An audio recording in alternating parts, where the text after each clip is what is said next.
Hello viewers, RS cooking চ্যানেলে সবাইকে স্বাগত জানাই। আজকের রেসিপি নরম তুলতুলে খেসা পাটিসাপটা। এটা তৈরি করা খুবই সহজ এবং খুবই খেতেও টেস্টি হয়। ঠান্ডা হওয়ার পরেও কিন্তু এটা একদম নরম তুলতুলে থাকে, শক্ত হয় না। ভিডিওটি ভালো লাগলে একটি লাইক এবং চ্যানেলটি সাবস্ক্রাইব করে পাশে থাকবেন। চলো রেসিপিটি শুরু করা যাক।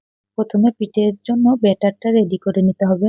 একটি বোলের মধ্যে নিয়ে নিচ্ছি 1.5 কাপ চালের গুঁড়ি, 1/2 কাপ ময়দা, স্বাদ মতো লবণ, 2 চামচ চিনি।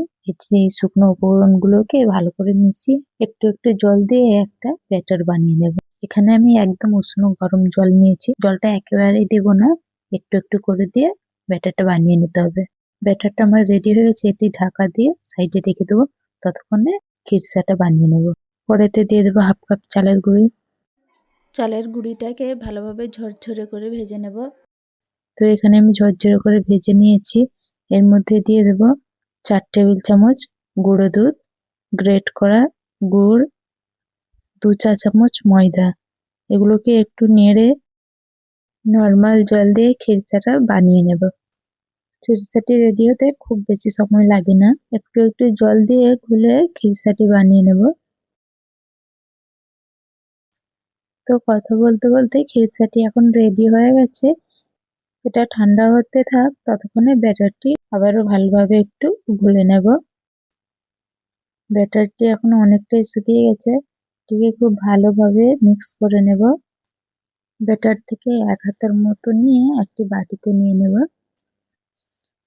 ওই বাটিতে 1/2 চা চামচের কামদানো লাল কালার নিয়ে ভালোভাবে ব্যাটারের সঙ্গে গুলে নেব। পিঠে বানানোর জন্য তাওয়াটা গরম করে নিয়েছি। এর মধ্যে একটি চামচ দিয়ে লাল কালার গুলো ফোঁটা ফোঁটা দিয়ে একটা ডিজাইন মতো করে নেব। এবারে কালারিং ফোঁটার উপরে পিঠের সাদা ব্যাটারটি দিয়ে প্যানটাকে একটু ঘুরিয়ে গোল মতো করে নেব। কিছু সেকেন্ডের মধ্যে প্যান থেকে পিঠেটি ছেড়ে আসবে। এর মধ্যে খিরসাটি দিয়ে ভালোভাবে রোল করে মুড়ে নেব।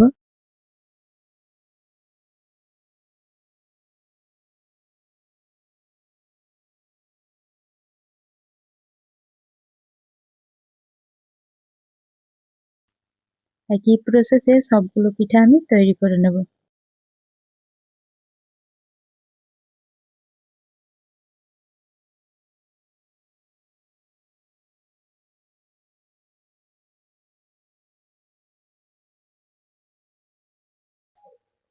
সবগুলো পিঠে আমার রেডি হয়ে গেছে। দেখুন কতটা সুন্দর লেগেছে পিঠেগুলো। দেখতে যেমন সুন্দর এবং খেতেও খুবই সুস্বাদু হয়েছিল। ঠান্ডা হওয়ার পরেও এগুলো একদম নরম তুলতুলে থাকবে, শক্ত হয়ে যাবে না।